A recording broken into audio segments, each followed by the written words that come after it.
Hello everyone, welcome to my channel Rahas tutorial. আশা করছি তোমরা সবাই খুব ভালো আছো। আজকে আমরা দুটো কমনলি কনফিউজড ওয়ার্ড নিয়ে আলোচনা করব, সেটা হচ্ছে সো আর সাচ।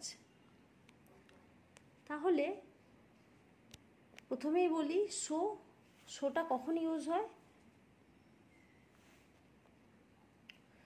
মাথায় রাখবে, সোটা সবসময় ইউজ হয় অ্যাডজেক্টিভের সাথে আর অ্যাডভার্বের সাথে, আর সাচটা ইউজ হয় নাউনের সাথে।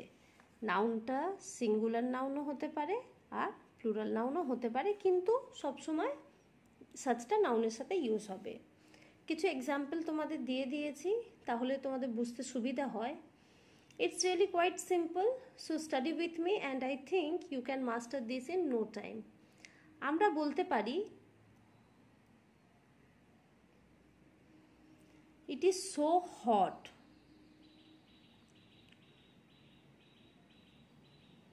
হি ইজ সো টল।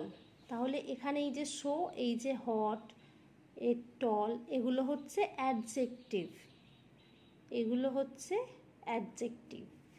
সিমিলারলি আমরা এখানে বলতে পারি he is such a tall man. Such a tall man, কেন ইউজ করলাম বা এ কেন ইউজ করলাম? কারণ ম্যানটা হচ্ছে সিঙ্গুলার নাউন, সিঙ্গুলার নাউনে বোঝাবার জন্য আমরা এখানে এ ইউজ করেছি। ওকে, আমরা বলতে পারবো না he is so a tall man, এটা বললে ভুল হয়ে যাবে। He is such a tall man.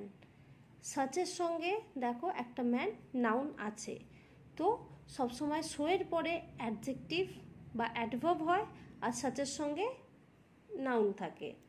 যেমন ধরে নাও সো ডেলিসিয়াস, আমি বলতে পারি the cake is so delicious. ডেলিসিয়াসটা হচ্ছে অ্যাডজেক্টিভ, অ্যাডজেক্টিভের আগে সো বসেছে। এখানে আমরা একই ওয়ার্ড বলতে পারি such a delicious cake, such a delicious cake, বা that's such a delicious cake. তো এই যে সাচের সঙ্গে তোমার কি এলো? একটা নাউন এলো।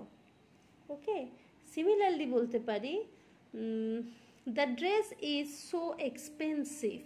The dress is so expensive. So এক্সপেন্সিভটা হচ্ছে তোমার অ্যাডজেক্টিভ, কিন্তু যখন আমরা ওটা সাচ দিয়ে ইউজ করব, আমরা এইভাবে বলবো সাচ অ্যান এক্সপেন্সিভ ড্রেস, তখন নাউনটা পরে এসে যাবে। তাহলে এগুলো সমস্ত কিছু আমরা অ্যাডজেক্টিভের সাথে আলোচনা করলাম। সিমিলারলি সো এর সাথে আমরা অ্যাডভার্ব ইউজ করতে পারি, যেমন so slowly, so carefully. He drives carefully, সে কি হয়? কেয়ারফুলি কারটা ড্রাইভ করে। সো ফ্রেন্ডলিও হতে পারে, সো ফ্রেন্ডলি। আর যখনই এটা আমরা সাচে ইউজ করব,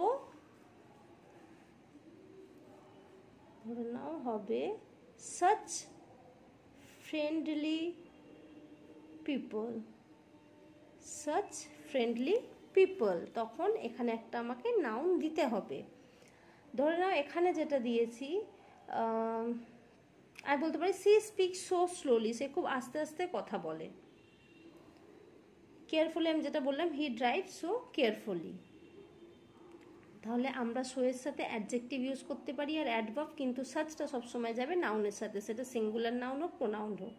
দেয়ার are also a couple of other expression which you should be familiar with. তোমরা নিশ্চয়ই, যেমন ধরে নাও it's been so long since I have seen you. এটা অনেকটা সময় হয়ে গেছে, মানেটা কি? আমি যখন তোমার সঙ্গে দেখা হয়েছে।